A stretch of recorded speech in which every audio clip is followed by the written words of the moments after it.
Have you ever found yourself lying in bed, staring at the ceiling, wondering, why does it still hurt so much? Why, even when your life seems fine on the surface, job stable, bills paid, friends around, there's still this unbearable weight in your chest, this quiet, dull ache that never fully leaves? You've probably tried everything to make it go away. Meditation, gratitude journals, podcasts, you've scrolled through endless content that promises peace in 5 steps. Maybe you've taken long walks, spoken to friends, read advice online. Maybe you've even told yourself, I'm lucky, I shouldn't complain. And yet, the suffering remains, like a fog, like a shadow that never stops following you, no matter how much light you walk toward. You're not alone in this, and more importantly, you're not broken. But I need to tell you something. Something most people don't have the courage to say out loud. Your pain doesn't come from outside. Not really. Sure, life is full of stress. People let you down, deadlines pile up, expectations feel like walls closing in. But that's not what's really hurting you.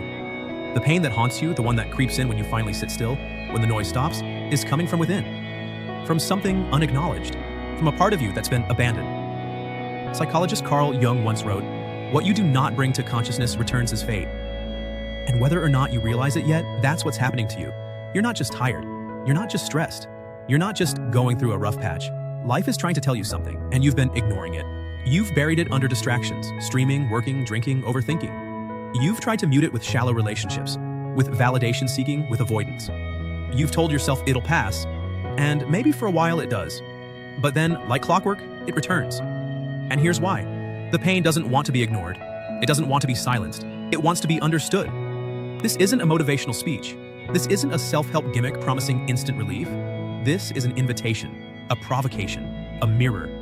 Because if you give me just a little of your attention, I'll show you something that might change not only how you understand your suffering, but how you understand yourself. Maybe you're at the bottom of a deep well right now, smiling in photos while screaming on the inside, laughing with friends, then breaking down in the bathroom afterward. Or maybe you've become so used to the pain you no longer even call it pain, you call it normal. You call it being strong. You call it getting through life. But make no mistake, just because you've adapted to your suffering doesn't mean you've healed it. There's a difference between functioning and flourishing. And here's the hard truth. Suffering doesn't linger because life is cruel or because you're cursed. It continues because deep down, you haven't yet had the courage to face its source. Carl Jung spent his life studying this invisible terrain, the terrain of the soul.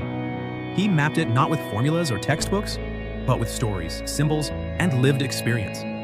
He understood that the roots of our deepest suffering don't lie in our circumstances. They lie in our disconnection from our inner world.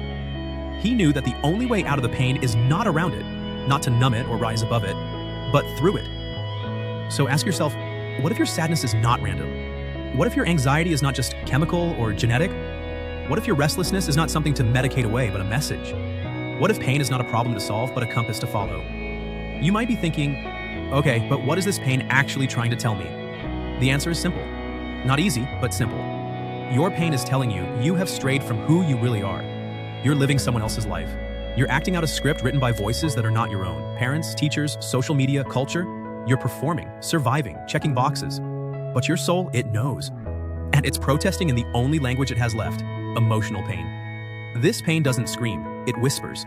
It hums just beneath your everyday routine. It says, this job drains me, but I stay because I'm afraid of disappointing others. This relationship feels empty, but I pretend it's fine because I don't want to be alone. I don't even know what I want anymore. I just do what's expected. And with every little self-abandonment, the ache grows stronger. Not because you're weak, but because you're split, living in conflict with yourself. And here's what most people get wrong. The pain isn't the problem. It's the signal. Pain is your psyche's way of saying, this is not who you are, come back. The more you run, the louder it gets. Not out of cruelty, but out of love. It wants to bring you home. So the question becomes, are you brave enough to listen? To stop numbing? To stop distracting? To stop blaming everything outside of you and start asking, where have I abandoned myself? Because that is the root.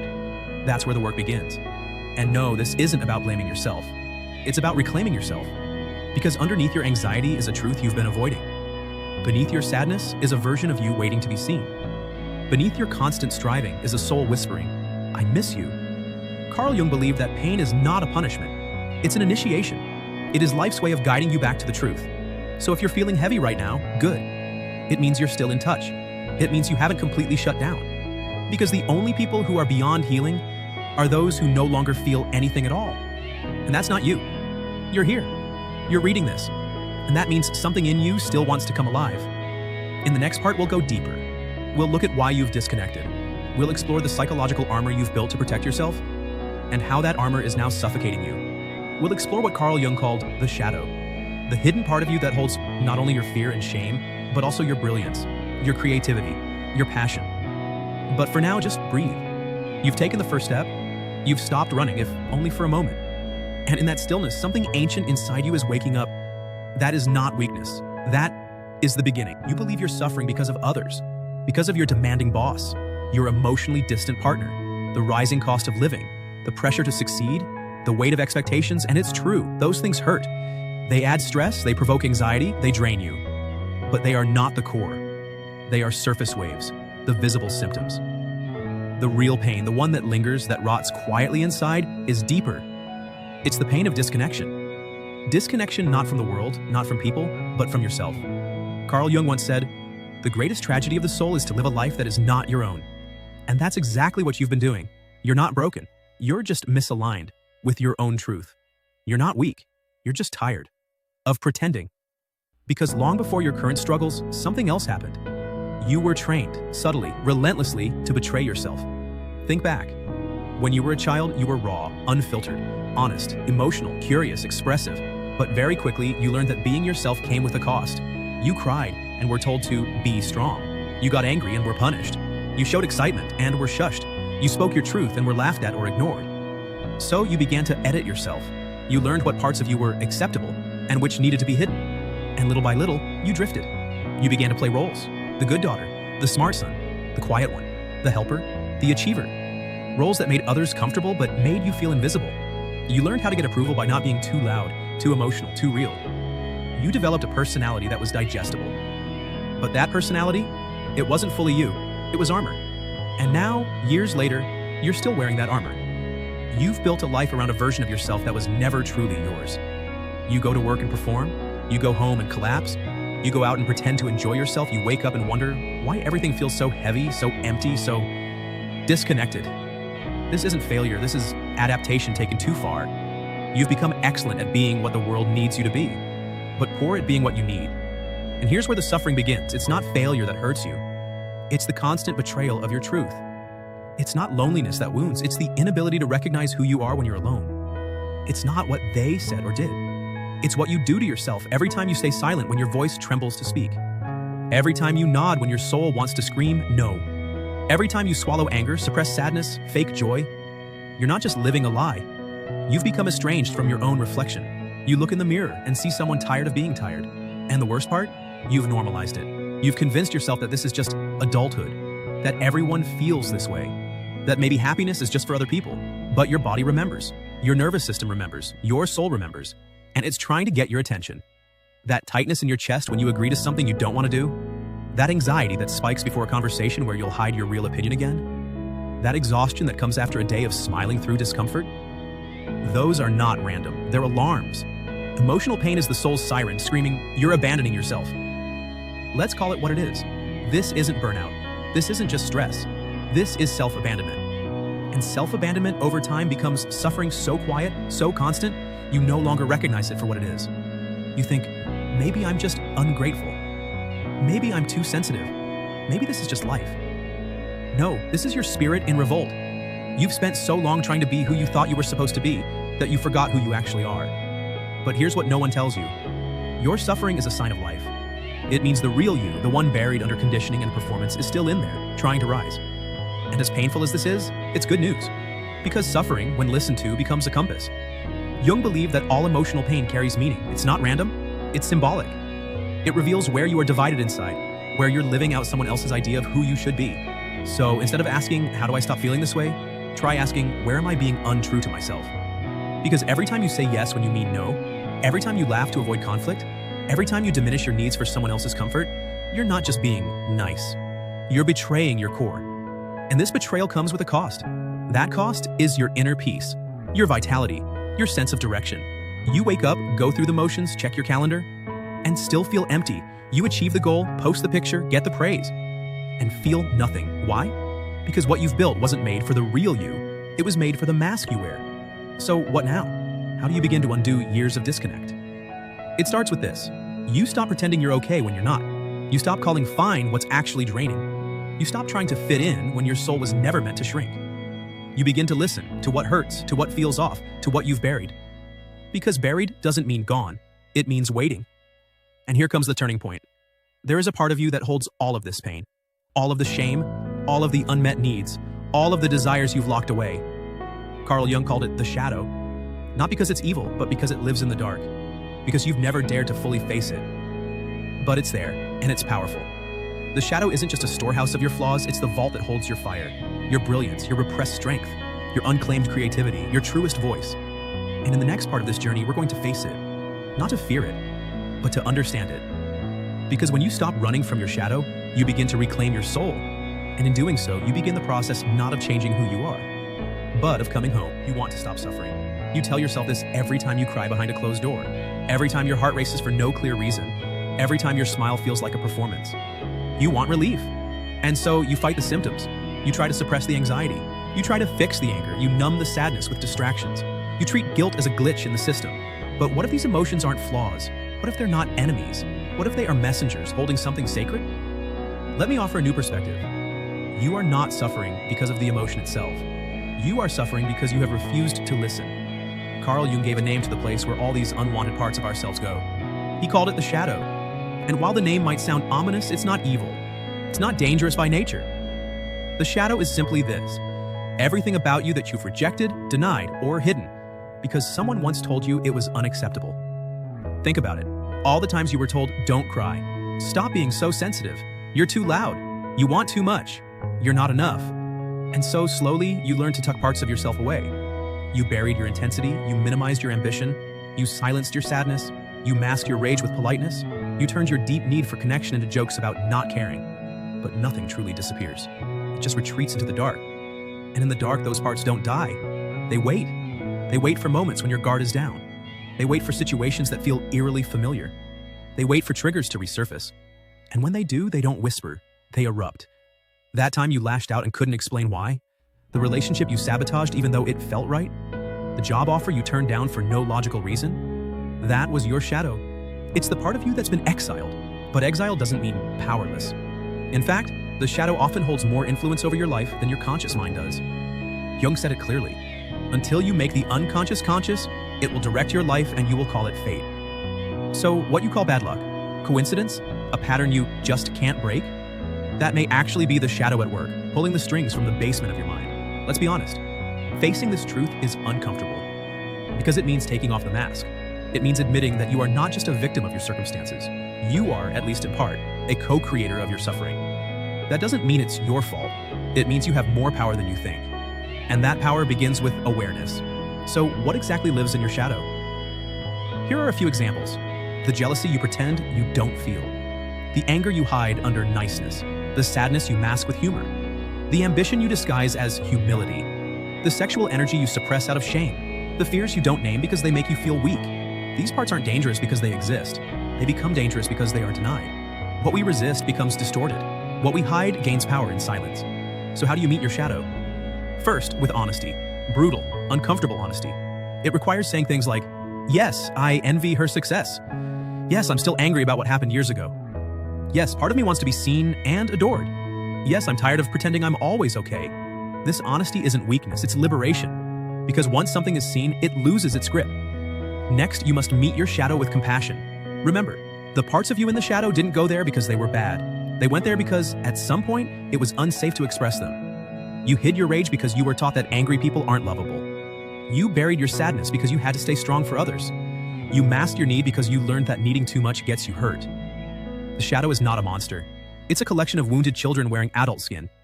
Jung didn't believe in eliminating the shadow. He believed in integrating it. Why? Because within your darkness lies your strength. That fire you suppress? It could fuel your creativity. That jealousy you deny? It might point to your deepest unmet desires.